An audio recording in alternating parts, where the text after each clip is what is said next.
Official Junkanoo results announced. A trip to Grand Bahama turning tragic for a visiting family. And a local institution launching an exchange program. The Bahamas Tonight Northern Edition starts now.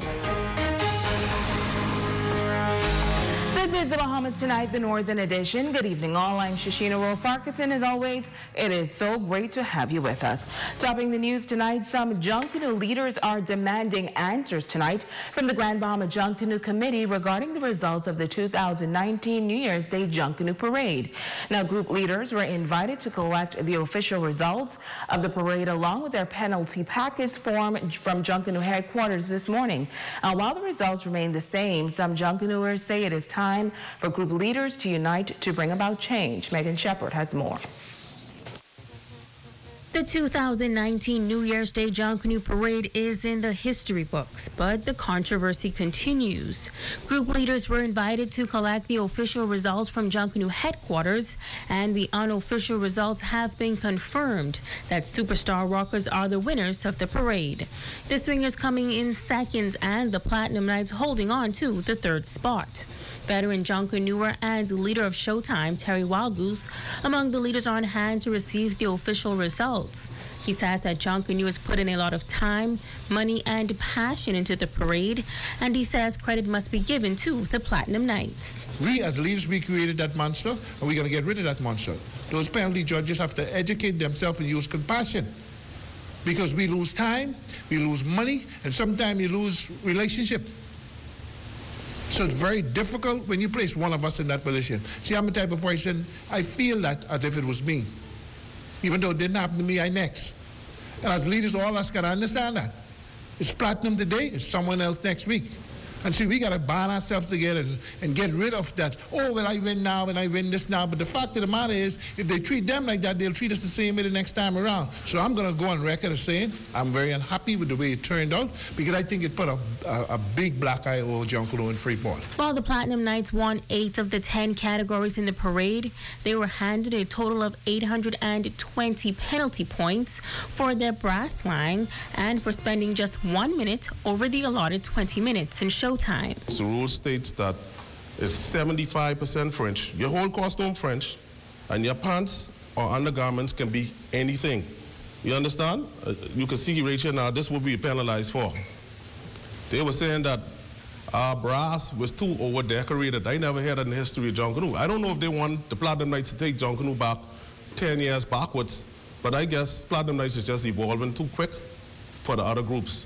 What we want to know now is why all of a sudden this particular person, this particular penalty judge, he came to the brass section and he just riddled off. Just look at the costumes. It's all cardboard. Hat, shoulder piece, skirt. The only thing they penalized for is those pants. You barely see the pants, but that's what we were penalized almost 700 points for. Leader Thomas Curry says that they are in no way complaining or crying about the results, but rather are calling for fairness and transparency.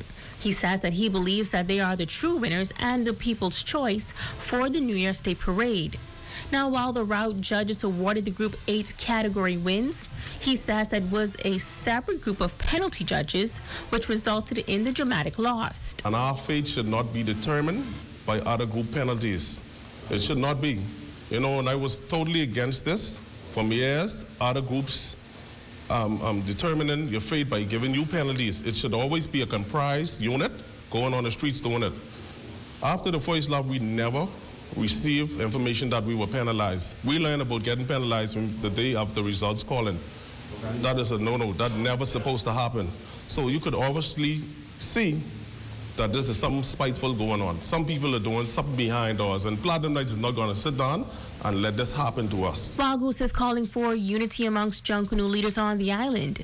He says it is time to take the power away from the committee officials and put it back in the hands of those who make the true sacrifices to put on a show for the fans. The committee and the Ministry of Youth, Sport and Culture is taking too much of Junkanoo. They got to give it back to the Junkanoo. Nobody coming there to watch them ride around on motorbike with them little go-karts. They come there to watch people rush. And anytime, this is a unit we all in, even though at times we may argue among ourselves, We go through the same pain. The Platinum Knights say they plan to file their protest letter and allow the process to take its course. Megan Shepard, ZNS Network News. Now, the chairman of the Grand Bahama Junkanoo Committee, Kevin Russell, handing out the official packets to the Junkanoo leaders. While he did not wish to comment on the official results and penalties, he did address the disqualification of the classic dancers. Well, the rules are the rules, my dear. The classic dancers, to be an A group, you need 100. You need really 100 or more people. They had 82, and that's it. The rules are the rules. I didn't make the rules. The leaders made it. And now to you to come back and use these rules, to try to justify, of course, it's wrong. I didn't make the rules. I don't enforce them. The judges do.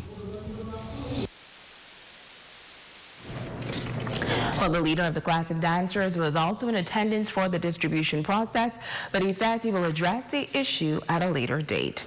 Switching gears now, a trip to Grand Bahama turning tragic for a Texas family today. The unfortunate incident unfolded in the West Grand Bahama district. Jay Philippe has the details.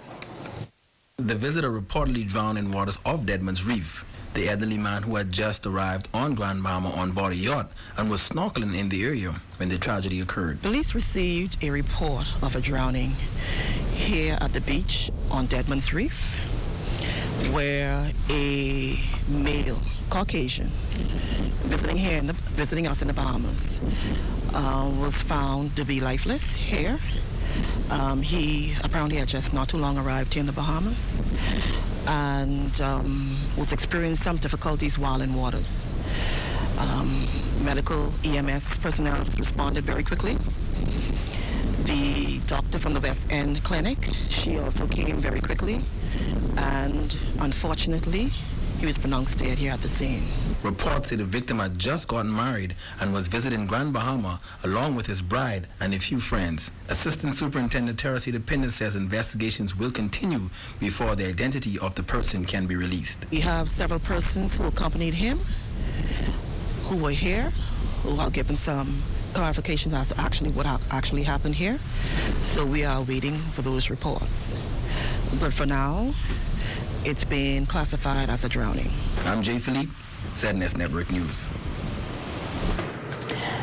20-year-old Devano Henfield of Seagrape remanded to the Bahamas Department of Correction after being charged in connection with that shooting incident on New Year's night. Henfield was arraigned before Magistrate Gwendolyn Claude and the 8th Mile Rock Magistrate this afternoon on charges of attempted murder and possession of a firearm while committing an indictable offense. He was not required to enter a plea and was remanded in custody until March 28th. Henfield is accused of shooting a man to the upper body following an altercation in the Pinedale community on Tuesday night. The victim is said to be hospitalized in serious but stable condition. Meanwhile, police and immigration officers over on the island of Abaco taking 30 illegal migrants into custody. Reports are that shortly before 5 p.m. yesterday, police officers, while in the area of Manowar Key and Scotland Key, observed a 33-foot Haitian sloop. They were later joined by officers of the Immigration Department and took into custody 30 Haitian nationals, 19 males and 11 females. The vessel was towed to the Marsh Harbor Government Dock. And police in Abaco are also reporting that a 36-year-old male of Treasury Key is in custody for possession of dangerous drugs. Meanwhile, a 21-year-old male of Treasure Key was arrested for grievous harm and a 39-year-old male of Central Pines for burglary. Investigations are continuing. The Bahamas Union of Teachers receiving a strike vote certificate for a school in the nation's capital in protest of poor conditions at that particular institution. Tonight, the local AVP shares how the approval by the Labor Department will set a new precedent and could potentially change the labor movement in the country. Area Vice President of the Bahamas Union of Teachers, Quentin LaRota, commending the Labor Department for granting a strike vote certificate for a school in the nation's capital. He says it is a move in the right direction. We have a school in Nassau, C.H. Reeves, that have had some issues with this school and some health concerns and structural concerns, I guess, from May of last year, as brought to the administration attention. During the time that Joan Turnquist Knowles was the acting president, she had a meeting with the staff and our attorney, O.B. Ferguson. And at that time, the staff was advised that they could take a strike. And Joan Turnquist Knowles applied for the strike vote to the Department of Labor. And when President Wilson returned, she continued to pursue the strike vote, and we now have, the organization now has a strike certificate. He says this has a far-reaching effect on the labor movement. For example, in Grand Bahama, if Jack Haywood Jr. of the staff there is not pleased with anything with management or their grievances are not addressed properly, that school can strike without having to poll the entire Bahamas Union of Teachers, which also means that if the nurses at Duran or the doctors at Duran want to strike, you just have to poll those at Duran. If the workforce at ZNS want to strike, you just have to poll that work site. You don't have to do the entire body anymore. I think it gives the labor movement more power. We've had some recent ruling against us, and I think this is perhaps some good news for the labor movement because it adds to the ability to strategize. LaRota says as a unionist, he's pleased. It's a new day. It makes it easier to bring about legitimate industrial action, because in the past, union had to resort to like sit-ins and sit-outs and little wildcat actions here and there to bring some pressure on management. But now, at a particular work site, you could go through a legitimate process, apply for your strike vote, and there shouldn't be any reason as reasonably denied, because giving it to PUT for C.H. Reeves has set a precedent, so I cannot see how labor can now backtrack on it. Furthermore, the Ministry of Labor is a government agency, and so I don't see where the government could go against one of its own agency and try to contest it. So I think it's empowered the labor movement some more, and hopefully the labor leaders would use it responsibly and use it to get the justice for the workers that the workers need. You're watching the Bahamas Tonight, the Northern Edition. Stay with us. There's more news right after this break.